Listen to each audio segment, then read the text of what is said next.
Okay, so we are live. We're just waiting for to see if we get anybody today or whether everybody's back at the office going absolutely crazy.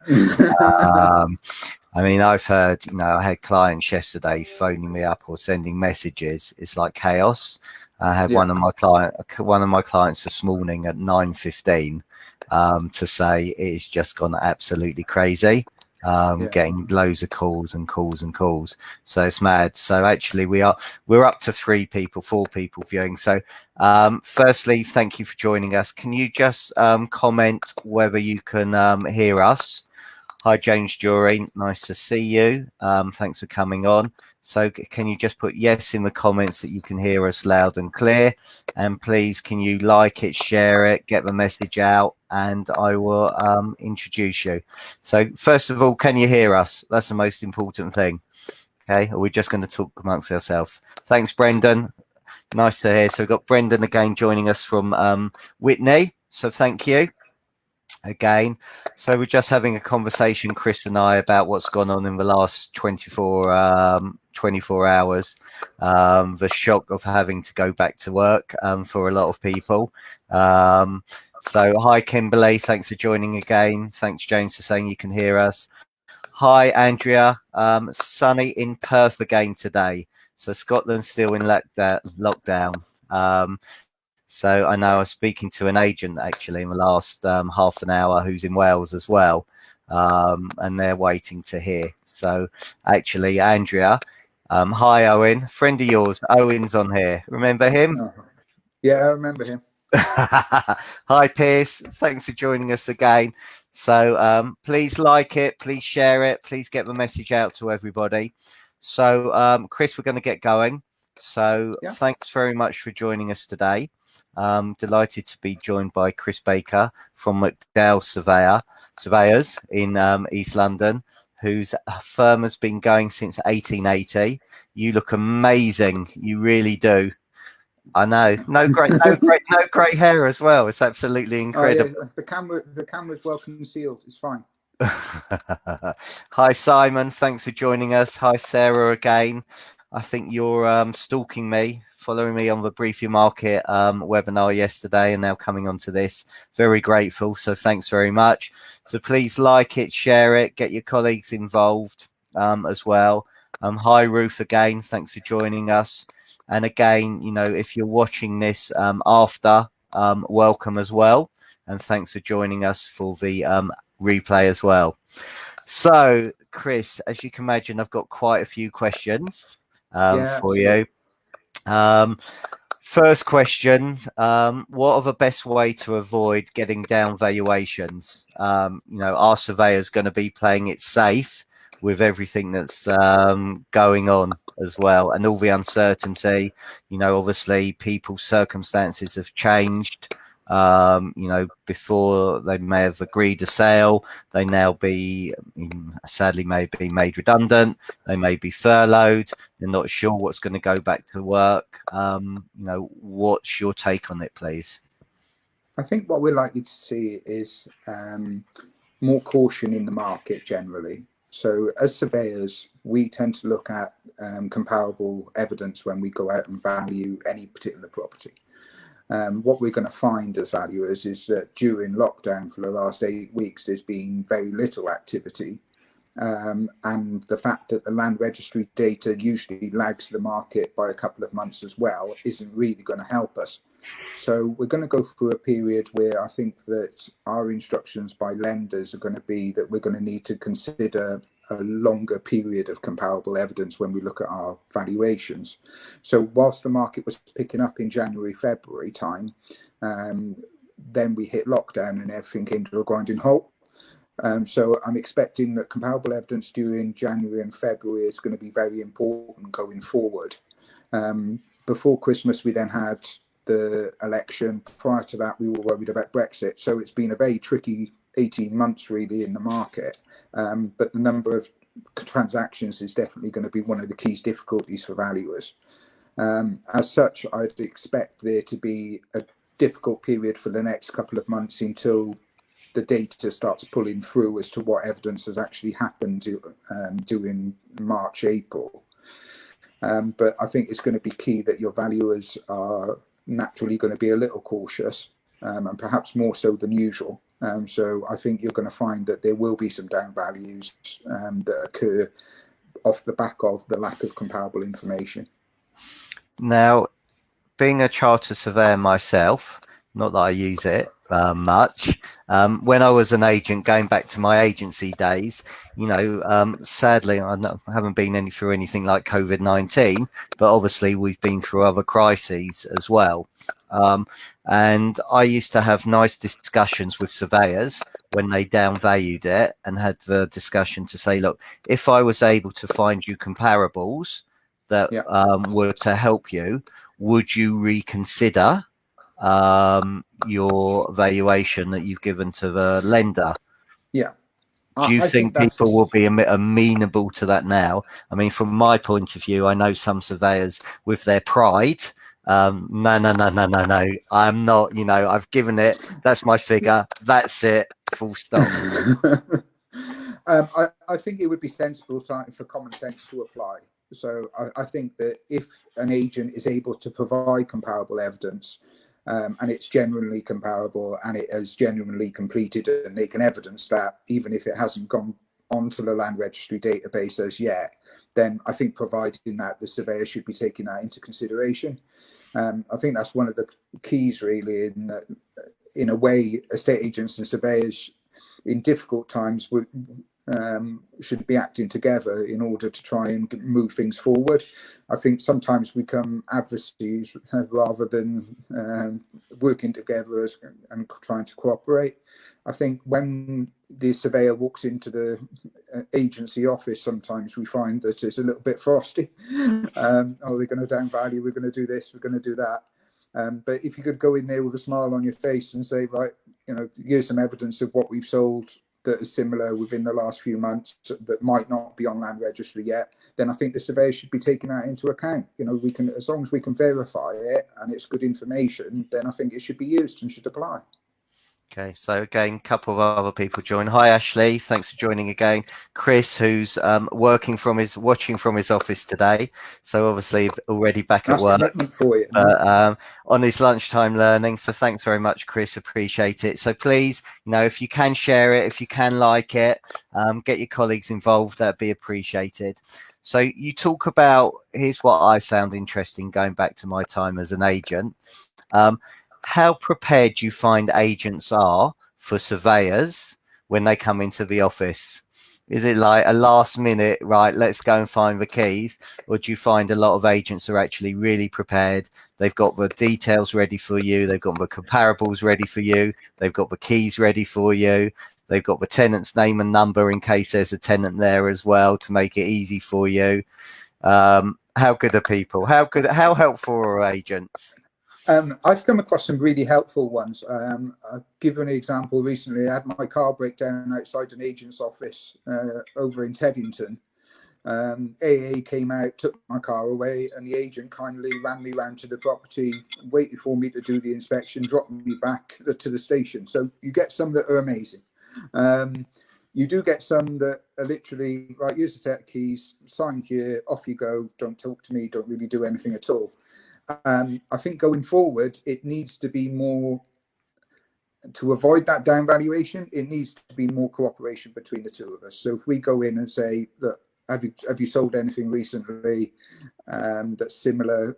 Are the keys available? Is there a tenant in the property, and so on? I think we're going to have to be more cautious about how we intend to visit these properties. We, as surveyors, are going to need to wear PPE and so on. I think the people we're going to see need to be aware to expect us to be a bit uncomfortable at the moment, really, because I think going in and out of people's homes at the moment is still something that we need to consider carefully. Do you think people or lenders will accept more desktop valuations now, or do you think people were still, or the lenders would still want you to physically go inside? I suppose there's, potentially there's three different types of, you've got a mortgage valuation, obviously, you've got a home buyers report, you've got the full structural report, and in Scotland you've got the home report Yeah. as well. So, you know, if I was a lender, do you think they would be happy just if it's a mortgage valuation, just a drive-by or a desktop? We've seen that over the last few months, that more mortgage providers are certainly happier with a desktop valuation, or have increased their reliability on an automated valuation model. So we have seen that, but I think given the uncertainty, you know, an automated algorithm is exactly that. It doesn't necessarily take into account, it's only as good as the information that's put into it. And I think, touching on what I said earlier, I think the information put into it at the moment is going to be quite sketchy, and certainly below what we would expect to see in terms of evidence. I expect mortgages where it's a high loan to value that we're still going to be asked to attend site. With lower loan to values, I can imagine that they would be happier with a desktop approach. If all fails, then I think an automated valuation model is something that's continued to get increasing reliance across the banks and mortgage providers. And during difficult times, it's something that can help, but I don't think it's I don't think it should be the sole answer. I think wherever possible, surveyors should go to site to confirm the property is good security for the loan, and I think that gives comfort as well to both the buyer, the seller, and the mortgage company often. Okay, lovely. So Andrea from Scotland has said Purple Bricks have listed properties in Scotland with home reports done during lockdown by a company called the Home Report Company, which are not listed on the lenders panel. So basically their report is useless if a buyer needs a mortgage. How can a company sell such a poor service to a vendor? And Rick has joined us to say, happy Thursday all, nice and cheery. So thank you. So just coming back to the different types of survey, mortgage valuation, hopefully that's says what it does on the tin. Yeah, absolutely. You know, home buyer structural surveys, you know, should us agents be advising people to, you know, have full surveys, full structural surveys, home buyers reports, you know, what's the difference between the three, please? Yeah. What RICS are looking at the moment is, and there'll be revisions on this later in the year, is they're going to change this to what they call a level 1, level 2, and level 3. Basically, the mortgage valuation is typically a level 1 survey, which is the most basic survey possible. We're not going to be lifting carpets. We might not be going into loft spaces. It's more a visual type report.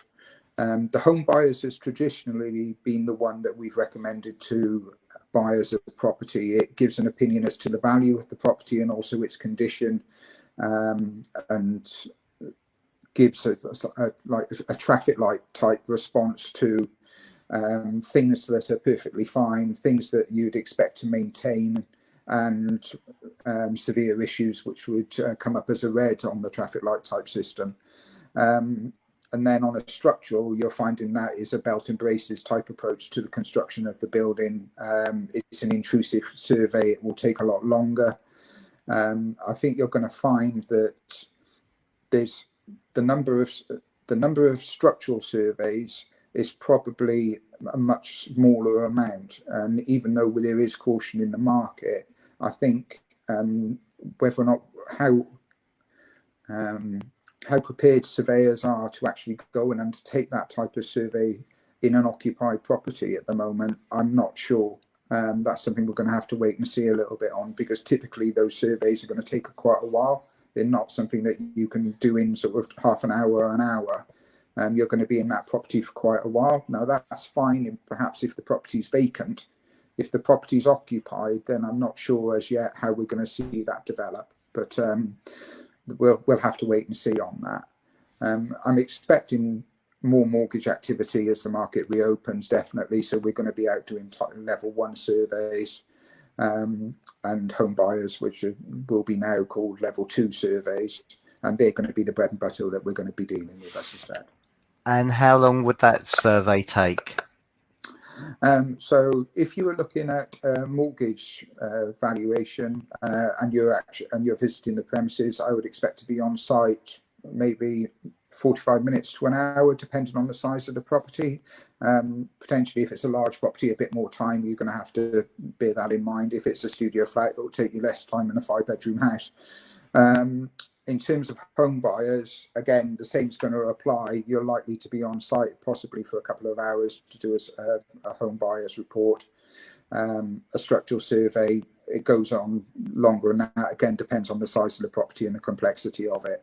But it's not uncommon to be on a structural survey for a day, depending on just how complicated it actually is. But we'll have to wait and see. Okay, lovely. Do you think you'll see more retentions, money held back by lenders on, if certain works need to be done, that comes up in any of the reports? I think that we've seen over the last 12 months retentions, particularly around potential cladding issues on flats, or the refusal to lend completely based on the findings of those type of defective cladding on buildings. So you are going to find retentions, you are going to find refusals to lend completely. So I think at the moment, I don't expect there to be an increased number, but I expect there are problem areas where we are going to see retentions, as we have done in the last 12 months. Okay. So as an estate agent, how do I handle buyers, when they come to me and say, right, I've had my surveyor's report, here's my home buyer's report. It's told me that this is a red, this is a red, this is a red, this is a red. And how can us as estate agents help and add value to buyers and understand the report a lot better? I think what we are all a bit guilty of at times is, if you get a 30-page report, you're probably going to read 5% of it. Or we have people who read the front page and read the conclusion and think that's all of it. I did a property yesterday, for instance, which has been derelict for the last 30 years. And you start going through that with a fine-tooth comb, and you start realizing, look, there are issues that you're going to need to address. That property is going into auction, but we're still placing a valuation on it for the client who's going to place a reserve based on that. But you're going to find everything and everything. There are going to be deals out there to be done on properties where developers are going to look at it and say, with works done to it, it can make me a good return.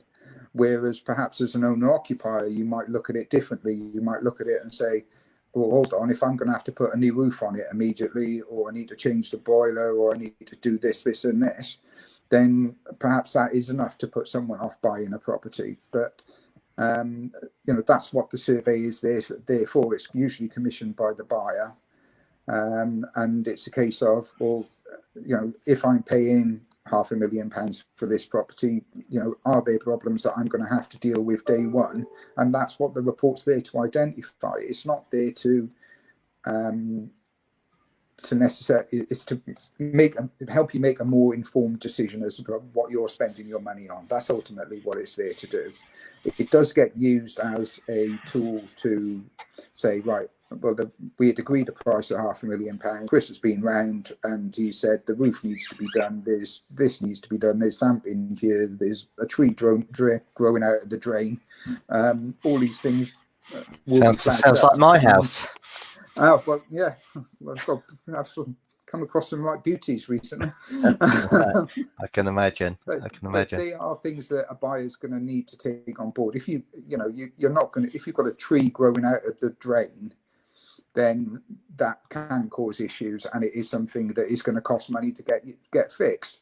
If the seller is aware of it, then it's something that perhaps they would have had to pay the money for to put right before it went onto the market. So I think it's reasonable for a buyer to say, well, Chris has been round. There is a drain. There's a tree growing out of the drain. That's going to cost me money to fix.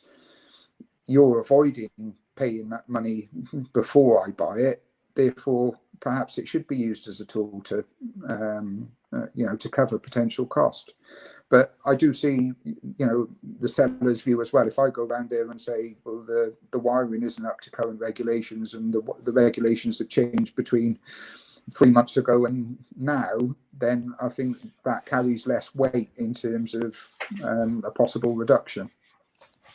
Okay, thank you. So Abigail, welcome from sunny Wembley, and Stephen, welcome from sunny Edgware. It's nice to see the Edgware mafia is watching. So Stephen says, I recommend independent surveyors that verbally explain to the buyers the report, and then they send them the written report. I think that's far easier for all parties. And would you agree with that? Yeah, as an independent surveyor, absolutely.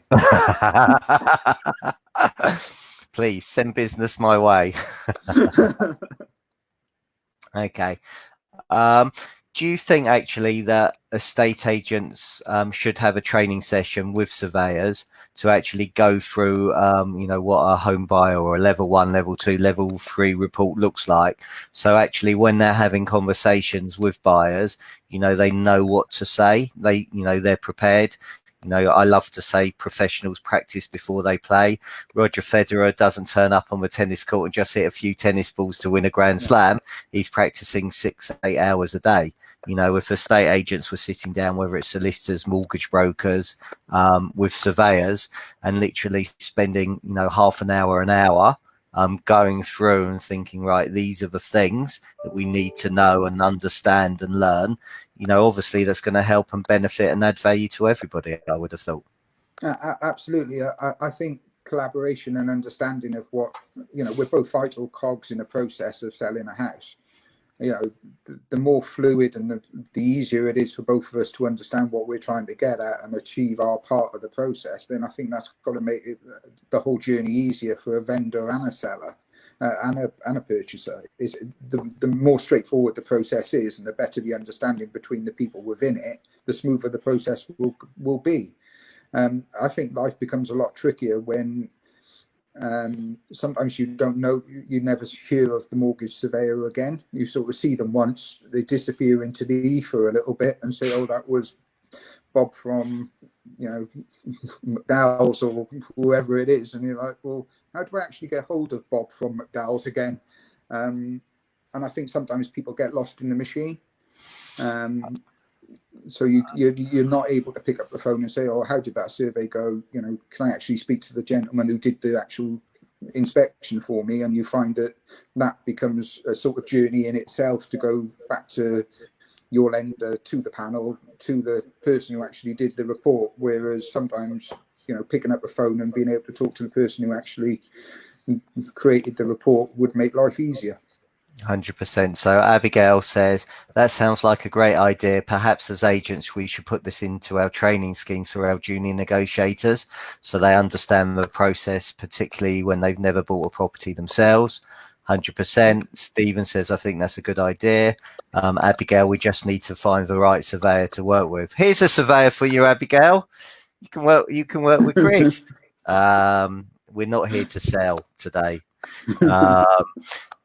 But, you know, I remember going back that there were particular surveyors that used to come into my office that I knew as soon as that surveyor was instructed, I was going to have a down valuation. And then actually I would phone up the broker and say, I'm sorry that I'm not allowing that surveyor into my office. We need a different surveyor, because we knew he couldn't justify, you know, I could reason with him as much as possible. I could give him as many comparables as possible. And, you know, one of the things that was really interesting going back, and this was, I'm going to show my age now, over 20, oh my good God, 27 years ago. So when I first started, I don't think people could sell a property, or I certainly couldn't sell a property. So I remember people who bought properties for 100,000 were struggling to sell them for 60,000.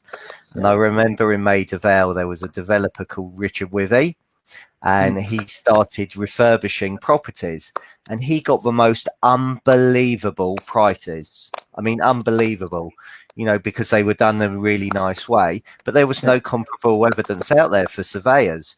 And I would have 3 or 4 buyers literally trying to buy this property. And I would say to the surveyor, you know, I've got 3 or 4, but the demand is there. I appreciate I don't have the comparables. And it was incredible. I used to have a surveyors phoning me up the next day saying, Stephen, you're giving me sleepless nights. You know, I can't justify that.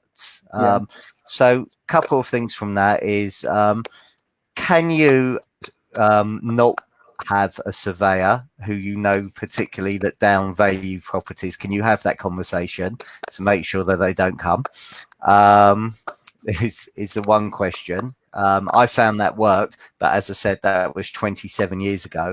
And what about that circumstance where you have, you know, you've got a property where you've got 3 or 4 people that are pushing up the price, you've gone over the asking price and maybe beyond. And again, I remember in one instance, when the market obviously was a lot better, I got £70,000 above the asking price. You know, as a surveyor, what would you do? How would you take that into account? There are instances like this crop up almost every day. The reason for that is sometimes you're in an area, take East London, for example, where if you picture East London, what you immediately imagine in your head is Victorian terrace housing, and estate after estate after estate of Victorian terrace. And then, for instance, you look at a redevelopment of a particular scheme that sits within that area. So if we take good examples of the Olympic Park, so Stratford, we've had the Olympics. There's been a massive investment into that area, and then the Olympic Village gets converted into residential flats. Some of those flats are retained for rental and don't come onto the market at all. And then the other part of those were originally set out as social housing. So there were about 2,000 social housing flats that went into the Olympic Park almost day one, which was the old Athletes Village. They tended to be released as shared ownership flats. But of course, it was then, well, what are they worth? Because you've got a complete regeneration of an area. We know there's massive inward investment into that area, and there's a sort of phases to development going forward. And initially, day one, it was very difficult to find comparable evidence. You know, you had to look outside that area at what was happening, but there was still, in reality, you could walk off the Olympic Park and be back in Victorian terraced housing within 25 yards. So you had a different thing happening in that particular market. Over time, you find that as that park was developed, that values and those first set of sales have happened. They tended to be mortgage files initially for the shared ownership ones, but because they were shared ownership, you could compare them to the outer market because they were only maybe buying 25-30% shares. So the level of risk to the lenders was very small. What you'll find is that has evolved is that as people staircased up to 100%, and then the properties were then sold at 100% for the first time, it was a virgin market effectively. So we found local estate agents were sort of saying, well, we don't really know, the market's untested. But as people did buy in that estate, yes, there were initially down valuations because there wasn't that level of confidence in that particular patch. But as the area's developed over the last 8 years now, the level of confidence and number of transactions has changed in that area. So you can, you know, you've got something to hang your hat on in terms of. Oh, we seem to have lost you there. Oh, you're back again. Oh, yeah, I'm back. Yeah, you're back. Okay. Yep. And Mrs. Brown's just joined us on the Facebook Live as well. Okay, you're very welcome. Makes it more real, Sam. So also got Gary Marks from Edgeware. So thanks for joining us, Gary. And you obviously knew Richard Withy as well. Rest in peace. Stephen Gilbert again. I find that normally happens when the lender sends out a surveyor who is not familiar to the area where the property is located. Which happens. So a couple of other questions, because I'm really grateful for your time, Chris, and I know you got other stuff to do today, so thank you. So Japanese knotweed, Right. See, Okay. see, seems to be a popular occurrence, or been happening a lot more. And there's a lot of talk about will lenders lend Yeah. where there's Japanese knotweed? How do you treat it? And what's the best for it? So, your thoughts on Japanese knotweed, please? Once it's identified on site as a on-site inspection, that it forms part of the survey. It is something that all lenders would expect to be notified about. It's something that we need to be aware of as valuers and surveyors. Its impact on lending is such that it's considered so severe that most lenders will not lend on properties with confirmed cases of Japanese knotweed within the demise of the property. The reason for that is because it's incredibly evasive. It's very difficult to get rid of, and left unkempt, it tends to spread not just within the property but across the boundaries. Its roots are so deep that it can cause damage to foundations. It can bring down properties if you leave it untreated for a very long period of time.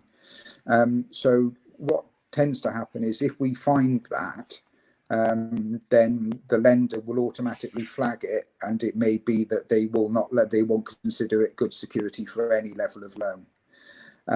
That is not 100% across all of the market, the mortgage market. There are lenders who within their guidance will turn around and say, right, it's been identified on survey, go back to the vendor, and if that vendor can provide us with a treatment plan that's undertaken by a specialist firm who deal with this type of problem day in, day out, then they would consider perhaps lending. But that work that's undertaken by the specialised agricultural firm would need to have an insurance-based guarantee placed with it.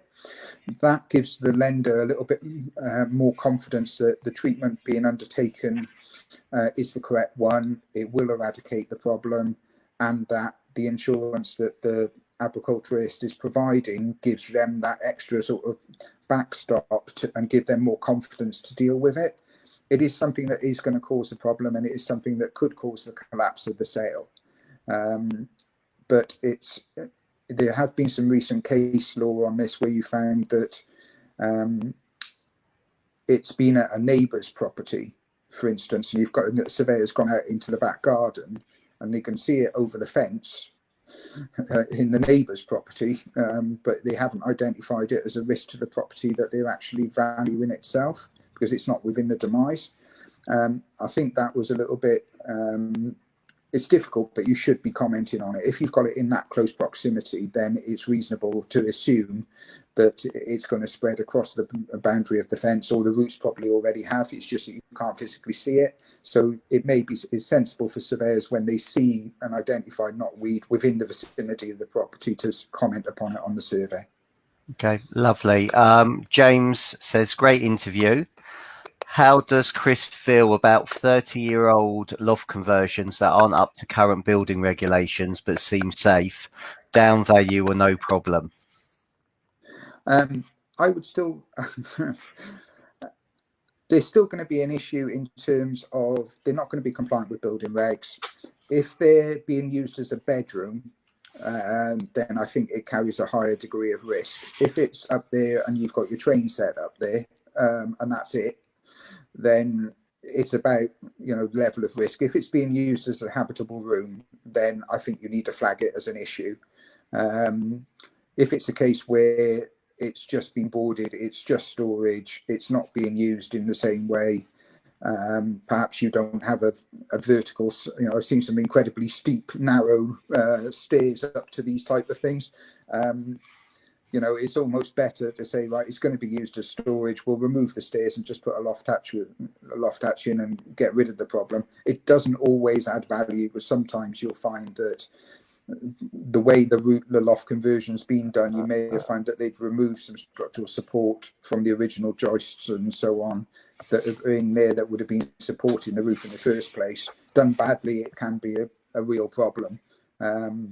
So 30 years has passed, you might see that the roof beginning to slump down and the brickwork beginning to head out at the top of the walls due to spread. So that's thing that you would expect to flag on a sort of level on a survey. You do see the good, the bad, and the ugly on this. You know, there's some who just don't bother doing the paperwork, and you see some that are really disasters. Okay, James, let me know if that answers your question or not. Stephen Gilbert, I'm not sure if you can answer this, but if a buyer who is currently on furlough but his wife is a professional that is working, will he be able to get a mortgage? I think that was more last week where we had MAB on. So if you can't answer it, Chris, it's all gonna come down to income and the level of risk the lender's prepared to take. The number of people who are furloughed in the last 8 weeks, 10 weeks, is going to have an impact, because it does impact on what you expect to receive in terms of your income, and therefore it should be declared to the mortgage provider, and they'll work out on an affordability basis what they're prepared to look at.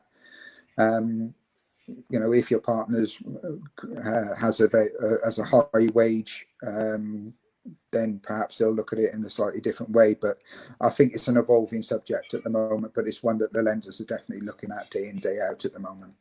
Okay, Stephen, if you want, MAB gave me a helpline for last week, so let me know if you want that helpline number and I will send it to you. And hopefully, Stephen, let me know if that answers your question. Final question. Yeah. Unless there's anybody else who wants to ask any questions. Here, James says roof slumping and wall spreading. That's just character. Unless you're living in it. Okay, so my client's got an 80-year lease. How do I value that, please? Okay, what you're going to find is this is typically going to be a flat. Most leasehold properties are flats. There are leasehold houses scattered around the country, but the majority tend to be dealing with leasehold. When you mention leasehold, you're dealing with flats. There is a procedure in place that's laid out that says if you have owned the property for 2 years, you have a right to apply to your freeholder for what they call a statutory lease extension. As soon as you start approaching the 80-year mark, it is better for you to get your lease extended now than wait for that lease to drop below 80 years. The moment it drops below 80 years, even by a day, a minute, or a second, you will find that the cost of your client's lease extension has just gone up, and it won't be a little bit, it will be quite a lot. The key things to look at when you're considering lease extensions and properties with 80-year leases are what ground rent is payable, the value of the property itself at the moment, and the length of lease that's remaining. These are the keys really for you to look at in terms of what your client's going to be expecting to pay. If your vendors own the flat for in excess of 2 years, what you could do is serve a statutory notice to extend the lease, or what they call a Section 42 notice, and then assign the benefit of that notice onto your buyer. But you need to be careful about it. It's not something, you know, it's better to get your lease and get these things in place before you get too close to this 80-year mark. But it is something that does flag up. You can find that just by a reduction, just by going under the 80-year mark by a day, you could be looking at between a 5 and 10% reduction in value of the flat. Because anyone who's buying it is then going to be looking at a lease extension and potentially taking on that cost. So it is something to be aware of. I would say that the information on this in the sector has improved dramatically. You have seen a lot more people be aware of the length of their lease when they're looking to buy. So whereas before it hasn't particularly come out on agents' particulars, you know, we mentioned it's a leasehold, or you mentioned it's a share of freehold, but we haven't given specific terms in terms of what the ground rent is, what the lease currently is, when it started, you know, does the ground rent rise, things like this. And I think the awareness of your buyers has definitely picked up, that they're asking these questions. Usually in the past sort of 10 years, these would have been questions that have been flagged up by the solicitors as it went through the sale process. I think today, we need to be aware that buyers are much more switched on, and they're looking for this information day one. They don't want to be saddled with, yes, I love the flat, but hold on, oh no, the lease is too short, and then you find out, oh, we're now trying to buy the property and extend the lease at the same time, and that can cause lengthy delays, and it requires a lot of patience and a lot of sort of practical advice to get you through that. So yes, by all means, there is a process there. But if you've just sold a flat and the buyer hasn't assigned a benefit, served a notice, then with that 80-year mark in place, it could be sold by the vendor with 80 years, and then that buyer would have to wait 2 years before they would be able to do an extension. So their lease would already be at 78 years before they'd have the entitlement for a statutory extension. So it's something that people need to be aware of. There is lots of advice out there, but it's something that has become more and more prominent. And we're finding that we're doing lease extensions on properties with perhaps 90 plus years left to run. Yeah. So you're finding that people are much more aware of it now. So we're doing extensions much earlier in the process than we would have done traditionally.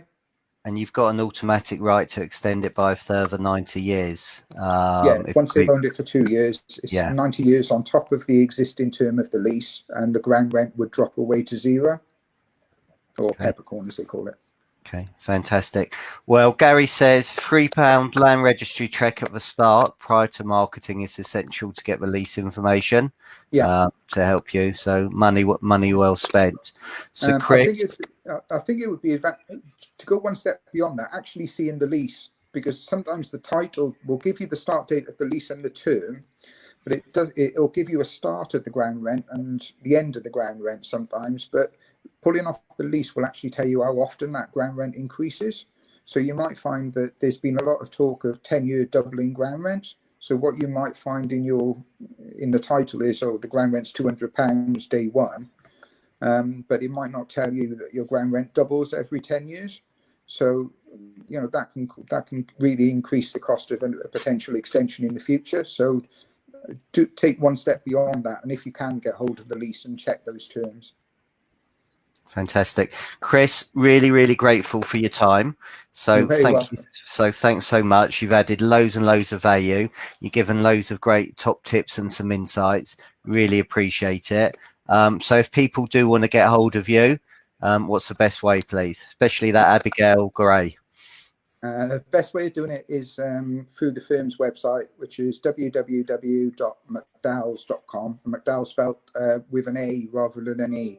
Otherwise, you get some, I think they do rainwater gutters and things like that. So don't go there. Go to McDowell's with an A, and we should be able to help. So it's mcdowells.com.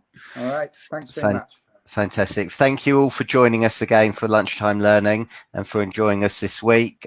Really appreciate it. Next week on Tuesday, got Mike Day, who's going to be talking compliance and money laundering. So a really sexy subject there. I've also just started a YouTube page. There's one video on there so far, so please go to Stephen J. Brown Consultancy on YouTube and subscribe to it. There'll be many more videos on it. Please like this, please share it, please get it out to all your colleagues as well. And for everybody back at work, if you're watching this after, I hope you're having productive times at work. Stay safe, stay alert. Thanks very much for all your comments. So Ruth, thanks for today. It's been very interesting. Steve Gilbert, thank you. Take care and stay safe. Chris Stevens, thank you. All the best and have a good afternoon. Andrea, thank you. James Brill, Kate Winscombe, thanks for joining us. Thank you. Kimberly Donahue-Smith, thanks so much. Vicky, thank you. I thought you were exceptional yesterday on the ICG one. So nice for you to watch us. So thanks very much. Gary, thank you. Rick, thanks very much. So have a productive day. Please like it, share it, tag your colleagues in that will benefit from it, and have a productive Thursday afternoon, and look forward to seeing you on Tuesday. Or if you want to see me again, I'm being ask questions and answers at 3:30 on the Kerfuffle podcast or Kerfuffle platform. So hopefully see you there. Thanks a lot. Have a good day, everybody. Bye. Thank you, Chris. Bye.